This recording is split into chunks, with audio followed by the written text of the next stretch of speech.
Hello again, and welcome back to Illegally Cited. This is Jesse, and I am back for another hardware review video. And yes, I finally got my last current gen console. I've got a Switch, I've got a PS5, and now I have an Xbox Series S. And yeah, it's not the X, it's not the top of the line, but this is kind of the cheaper model. It doesn't really support 4K. It's more focused on 1080p gaming. A little bit, a little bit slower innards in it, but it still has the solid state drive, and it still has basically the performance of, your current gen system. So there's still a lot of performance under the hood here. What I have is the Xbox Holiday console, holiday bundle, holiday console, whatever you want to call it. I picked this up on Cyber Monday through Amazon because they had a heck of a deal going on where you could get the system itself for, I want to say it was like $239, but then you got a $40 Amazon credit. So you got the system essentially for just under $200.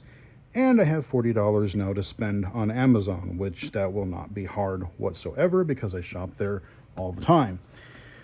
We got the box here, and we got the system picture here on the top.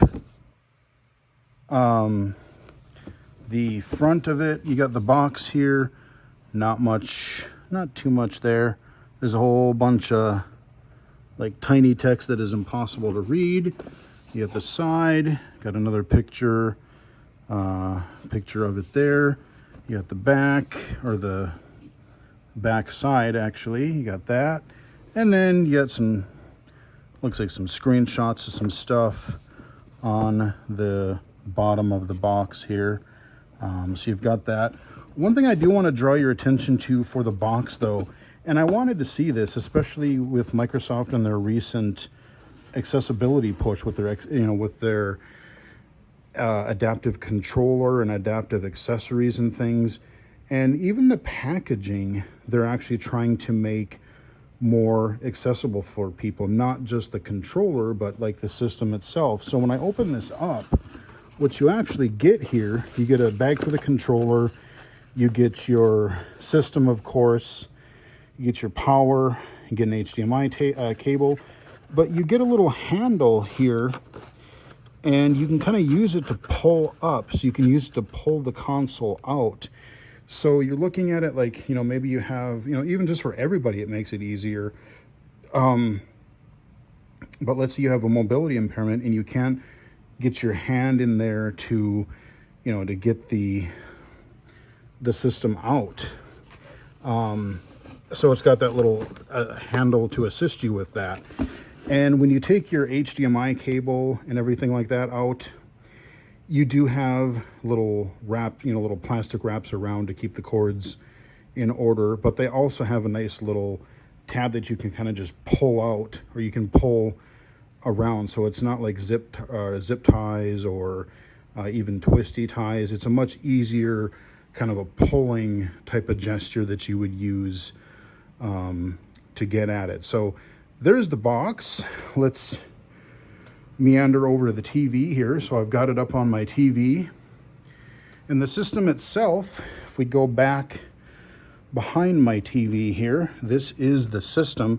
I'm not going to be able to go behind it just because cables and whatnot, but it's actually really small. Look at over there. The PS5 is just this monolithic beast. And then you've got the Series S, which is just a nice flat rectangle, and it's flat. It doesn't have weird curves, so you got to use a goofy stand to get at it. It's actually just really nice. But on the front, I don't know if you can see, you got the USB port there on the left, and then you have a little pairing button. So that's how you pair both your controller, and you can pair like a Bluetooth headset. Like I have the Microsoft official Xbox headset, which I did pair, and it works wonderfully with it. And then on the far right, you have a physical button on the front there. Let me see if I can get at it under the TV here. Yeah, it's a little hard to see, but there's a power button. I like that a lot better because the Xbox One had like these touch sensitive areas on the front of the system, both for power and for ejecting the disc. Now the Series S is a digital only edition. There are no discs. You can't put discs in it. But then on the back, you do have, I'll show you the system one more time. You do have two other USB ports, an HDMI port, an Ethernet jack, and of course your power. I do have mine hardwired into the internet via Ethernet.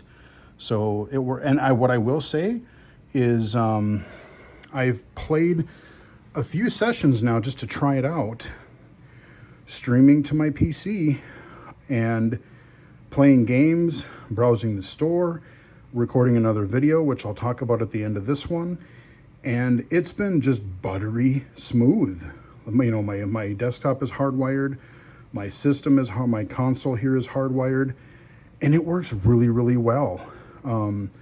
I think it's actually less lag and more smooth than playing the PS5. So, you know, the PS5 works generally okay, but even I notice a little bit more controller input lag, and I don't seem to notice that as much, even on the Series S. Here's the controller that you get with it. Got a white controller. Navigation, resume, launch, Vampire Survivors, included. And it's, for my computer, I use the Elite controller for the most part. It comes with two AA batteries in the box as well. This is not a like battery pack rechargeable controller. I think you can get a battery pack for it, but by default it's two AA's. Not quite sure how I feel about that. You do have a USB. You're not given a USB-C cord though in the box. So if you want to use it as a wired controller, which as close as I generally have to sit to the TV, I kind of would. So what I might do is I might just find a USB-C cable, USB-A to C cable, and just plug it into the front of my Series S here and use it that way. I will say, even compared to like the Xbox One controller, they have this sort of rough texture on the underside, kind of the way the PS5 controller did, the DualSense did. But I like it, actually. I like this sort of rough texture on the underside of the controller. It actually feels pretty good. The D-pad is a little clicky. I'm not so sure that I'm not the hugest fan of the D-pad. I recognize the overall kind of the shape of it from one of the things from the Elite controller. I mean, it seems to work fine, but when you're using it, like I've used it for a couple of older games and stuff like that, and you're hitting it, and it is rather clicky, but it works okay. You have your offset analog sticks. I mean, it's basically if you used an Xbox 360 or an Xbox One controller, it is pretty much identical. You've got your Xbox button, your start, your back or menu button, and then you have this little middle button in the middle here. I think that's like your share type of button. I'm not even sure. I haven't even really used it yet. But then your ABXY, and then of course your bumpers and triggers. So nothing out of the ordinary for buttons. It is an Xbox controller, and I overall quite like it. So I mentioned, I've done streaming to my PC. So I think what I'm going to do when I release this hardware review, this is going to be a double feature day, and I'm going to release this video, and then I'm going to release a kind of a tour of the Xbox dashboard and the overall accessibility of the console. So you'll be able to hear narrator, you'll be able to see the store, you'll be able to see how it reads and all that kind of stuff. But as far as like the hardware goes, I've played a couple new games on it.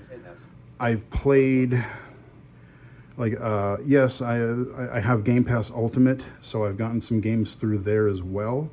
Good old Vampire Survivors, you know, hey, why not? I've already played it for PC, but yeah, I can get some Xbox achievements for the Xbox version of Vampire Survivors. But we got Launch. Vampire Survivors, Simply used. Launch. E4. and then I've got some old, I was going through some kind of a memory lane of, yeah, let's look at their backwards compatibility stuff. They've got original Xbox and Xbox 360 stuff, Xbox One, and I was reliving. I'll even have a couple of videos for you guys in the future of a couple of really cool Xbox Live Arcade games that I've wanted to cover forever, and I finally did just record videos for them. So you'll see those in the near future. But if you've used, again, the Xbox One interface before, it's tile based. Overall, I like it. Overall, you know, it's not too bad. As you'll see in the other video where I go through the accessibility, one thing I don't really like is that if I go down here, Xbox Live. Entertainment. Events. so like the entertainment block here, you see how you got the big tile on the left, you've got a giant rectangle in the middle, and then you have smaller rectangles, tiles on the right hand side. But below your middle tile, you have a 2x2 grid of buttons. So if you are a totally blind user, especially, you know, for me, I can kind of eyeball it and go, oh, okay, that's sort of what's going on in this weird screen. You know, it's not a one-to-one grid. It's not like, you know, all of the buttons are not uniformly sized, and it's like, oh, it's a 3x2 or a 4x4. No, you're going to have to use your D-pad or analog stick and kind of explore the interface a little bit to really, because you might overlook something. But once you get used to these screens, you know, it shouldn't be too big a deal. Hardware-wise, like I said, the one thing that I'm really happy about, I remember I really didn't use the Xbox One all that much in the last couple of years because I was doing most stuff with my PC. But when I did use it, it was just slow. You know, I had quite a few games, quite a few apps on it. I would use it for Netflix. I would use it for Amazon Video, or I'd pop in a Blu-ray or something. But even just like navigating the dashboard, going to the store, it was just slow. And the Series S even, like, it is zippy. You know, you have SSD storage in here. Unfortunately, it is not a lot of SSD storage.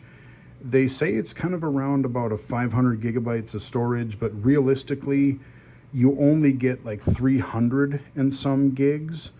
And think about, especially if you're going to play some AAA games, you're looking at 40, 50, 100 plus gigs for some of these games. And so if you get a couple of these big AAA, and like, God forbid you want to play Call of Duty, I've been hearing things on that for a couple of years now where the Call of Duty games are just obscenely large. So you're probably going to want to invest in some additional storage. You can store games on an external like hard drive, but you can't play them. You can't play current generation like Xbox Series games on a regular hard drive. You can back them up, but then when you want to play them, you'd have to put them on the primary storage.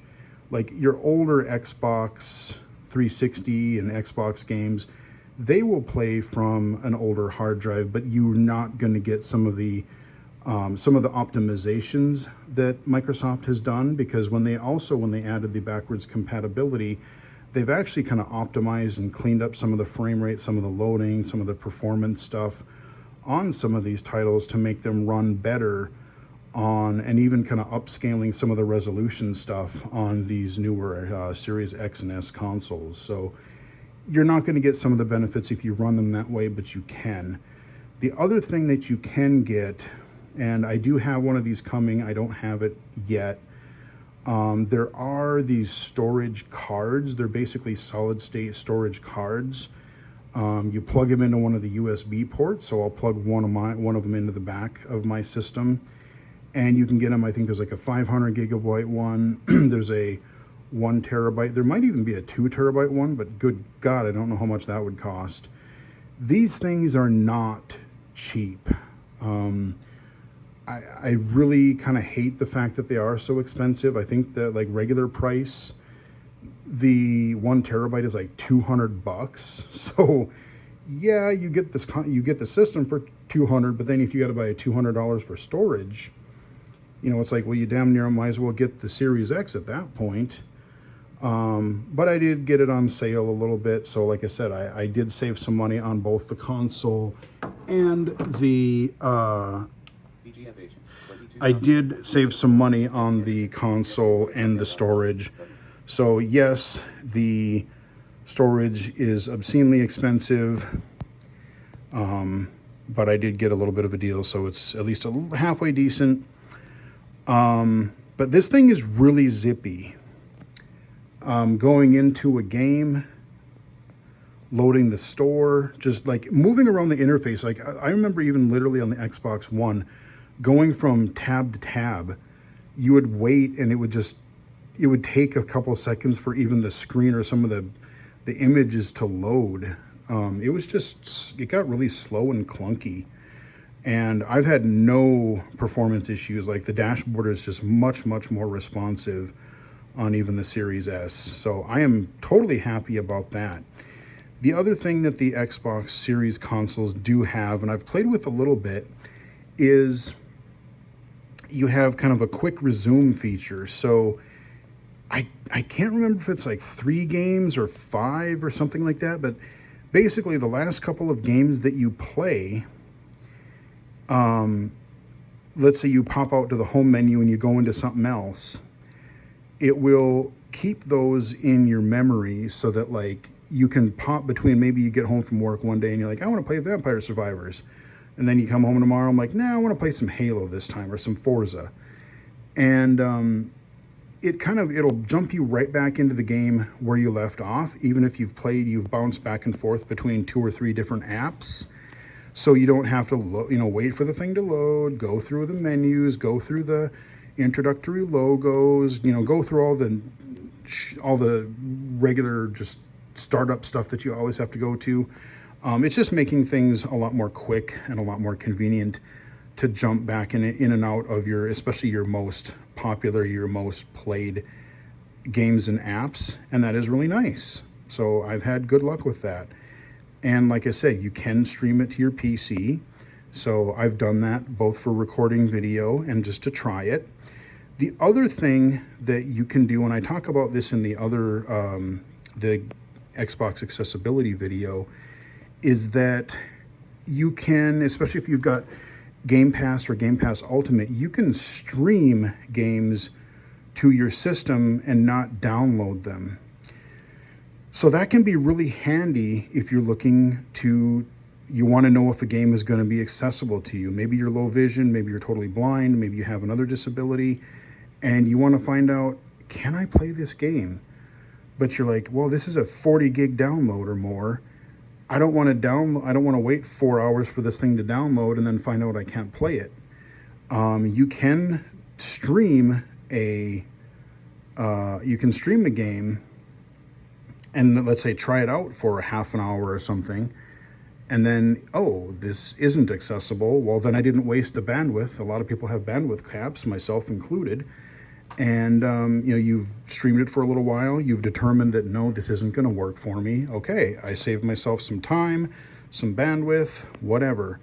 If it is something that you could play, you find that, oh, you know what, I can work with this.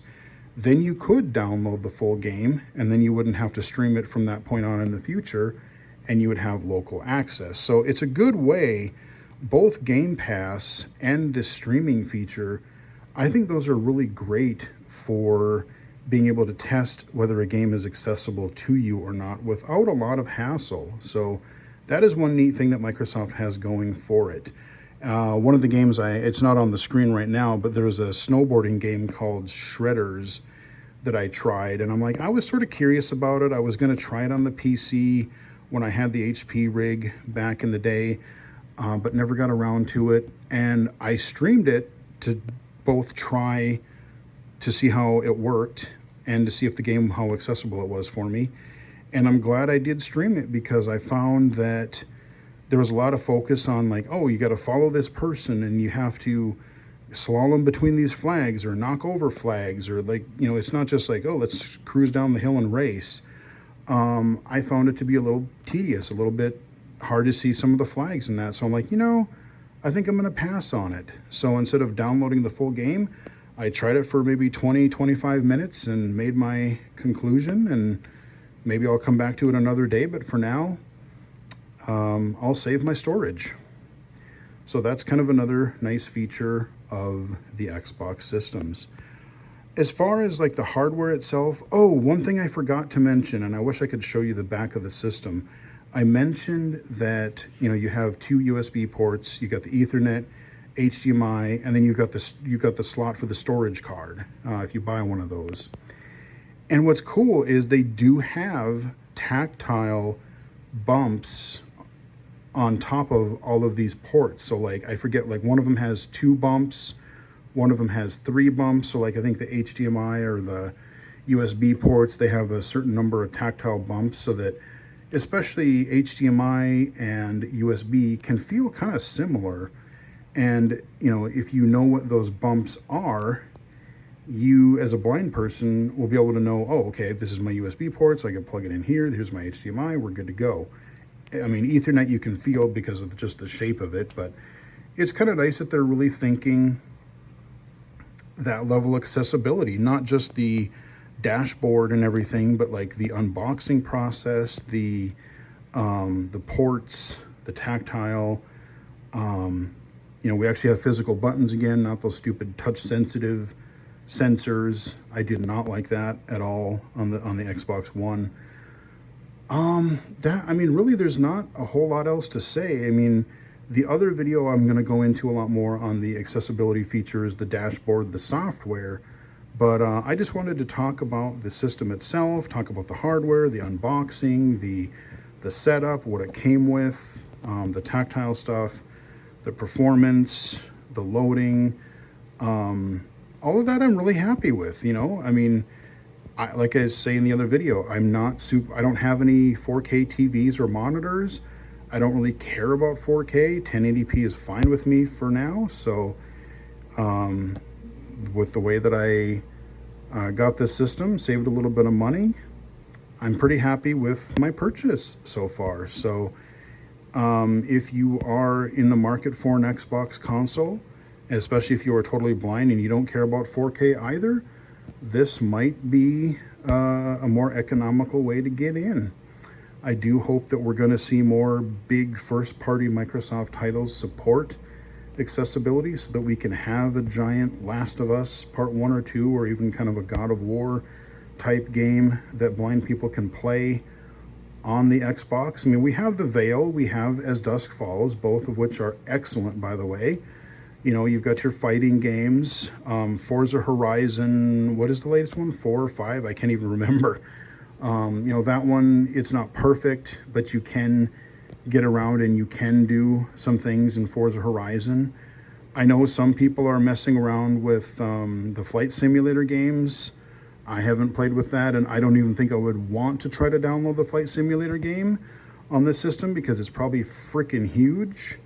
That might be one streaming worthy to try, but there you go. That is, I think that's all I've got for you here. That is the kind of a hardware review, my first thoughts on the Xbox Series S console. Hope you guys enjoyed the video. Give it a like if you did. Follow me on Twitter at BGFH79, twitch.tv/illegally-cited, illegally-cited.com, and right here on YouTube. Until next time, I will chat with everyone again later.